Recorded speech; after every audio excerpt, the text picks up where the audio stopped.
태안 만리포고등학교가 학생 수 감소로 폐교 위기를 맞으면서 특성화고 전환을 추진하고 있습니다. 지역 자원과 연계한 학과 설치 주장이 나오고 있는 가운데 교육당국도 검토에 나섰습니다. 백제의 미소로 불리는 국보 서산 마해열의 삼존상을 세계적으로 널리 알리고 보존해야 한다는 목소리가 높아지고 있습니다. 서산에서 세계 문화유산 등재를 위한 학술 세미나가 열렸습니다. 아산에서 코로나19 확진자 2명이 추가됐습니다. 아산 60번부터 시작된 지역의 연쇄 확진자는 벌써 33명째인데 첫 감염 경로는 아직 밝혀지지 않고 있습니다. 충남에서 주민들이 뽑는 첫 읍면 동장이 나왔습니다. 당진시의 첫 개방형 직위인 신평면장에 최기환 전 신평농협 조합장이 최종 결정됐습니다.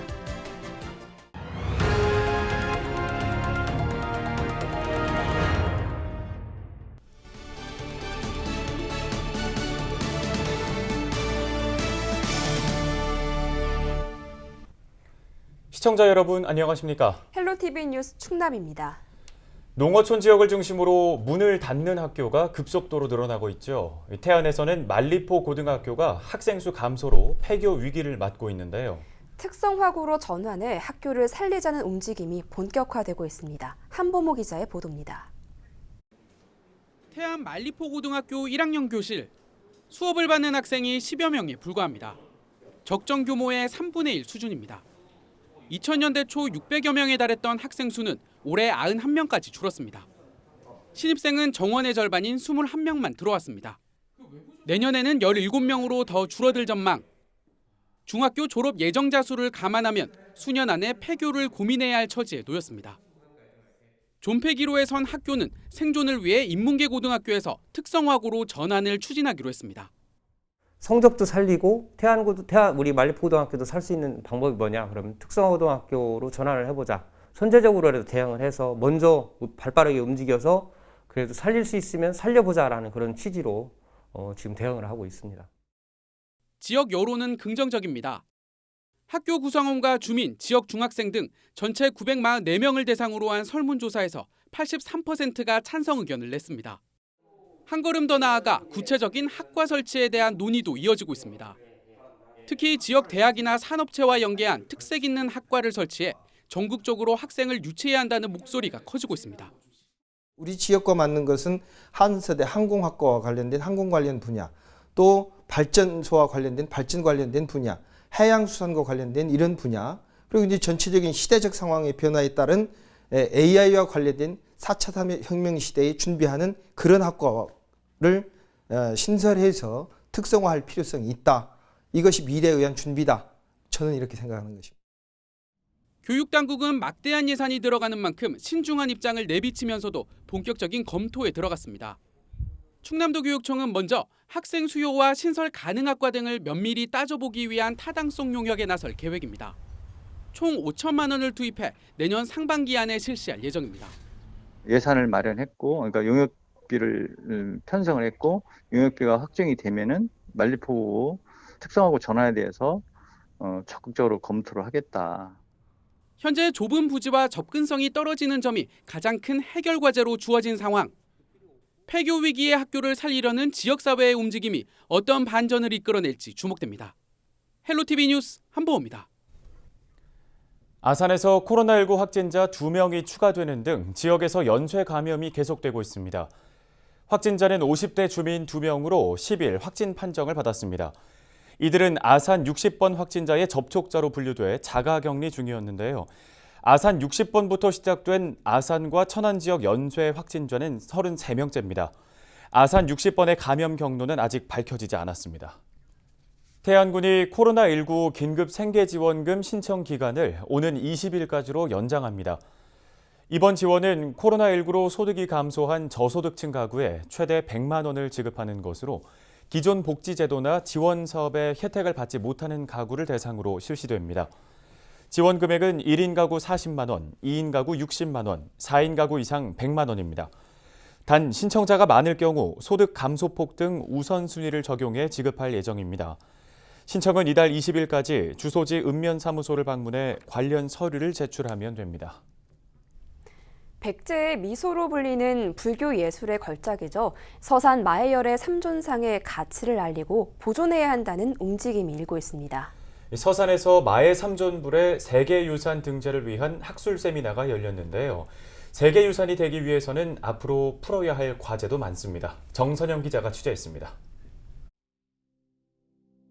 서산 가야산 절벽에 있는 마해열의 삼존상입니다.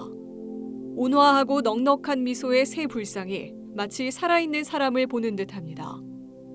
자연스러운 표정과 생생한 입체감은 단단한 화강암을 깎아서 만들었다고 믿기 어려울 만큼 정교합니다.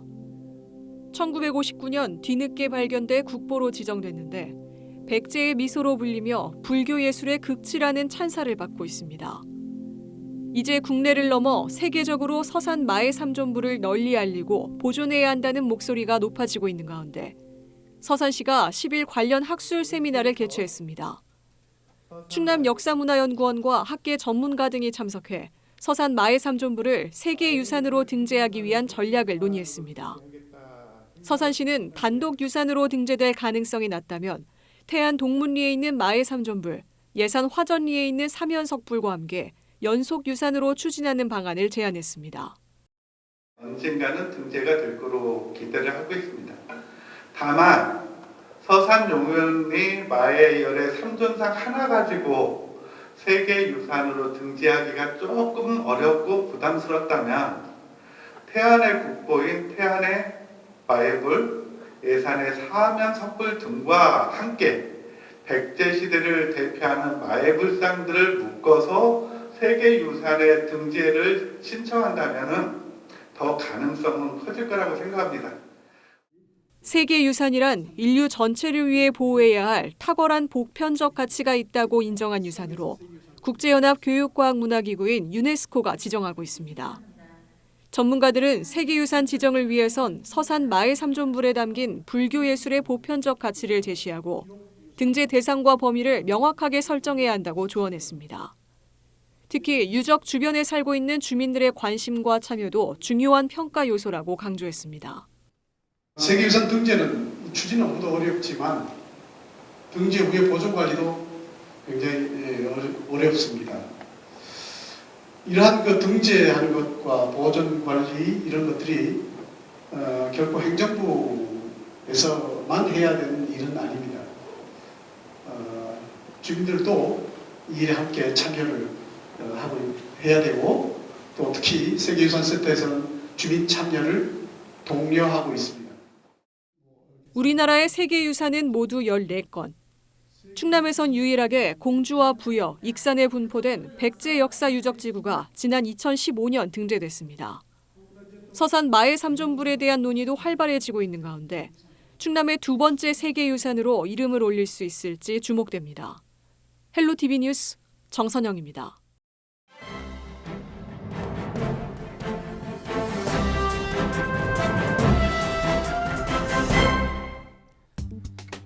신문 브리핑 예산뉴스 무한정보 기자입니다. 예산군이 가축사육 제한 지역 확대를 추진합니다. 이 지자체별로 해당 시군 내에서만 제한을 하다 보니 시군 경계에 짓는 축사의 경우 이웃 지자체의 주택 인근에 들어서는 등의 문제가 발생했기 때문인데요. 군은 예산군 가축사육 제한조례 전부 개정안을 입법 예고한 상태입니다. 이 개정안은 축사 제한 거리를 지방자치단체 부지 경계선으로부터 소는 600m, 돼지는 1.5km로 하는 내용 등을 담고 있습니다. 군 관계자는 지자체 구분 없이 거리를 따지면 제한구역에 해당하는 부지인데 허가를 내줄 때 이를 고려하지 못해 이웃 시군에서 피해를 입는 경우가 있어 합리적으로 조정하기 위한 것이라며 충남도 내 15개 시군이 일괄적으로 조례 개정에 나서고 있다고 설명했습니다. 한편 축종별 악취 등급을 나누어 축종 변경에 대한 법적 기준도 마련합니다. 1등급은 돼지, 개, 닭, 오리, 메추리, 2등급은 소, 젖소, 말과 사슴, 양, 염소로 축종 변경은 1등급에서 2등급으로만 가능합니다. 가축사육 제한 예외 대상은 기존 학교, 시험 연구기관에서 공공기관, 부속기관, 의료기관과 의약품 제조업체까지 확대하는데요. 동식물원 등에서 관람 또는 체험용으로 사육하거나 동물보호법에 따른 신고, 허가 미만의 면적에서 일시적으로 키우는 경우도 포함합니다. 군은 입법 예고가 끝나면 조례 규칙을 심의하고 의원 간담회를 거쳐 예산군 의회에 상정할 방침입니다. 신문 브리핑이었습니다.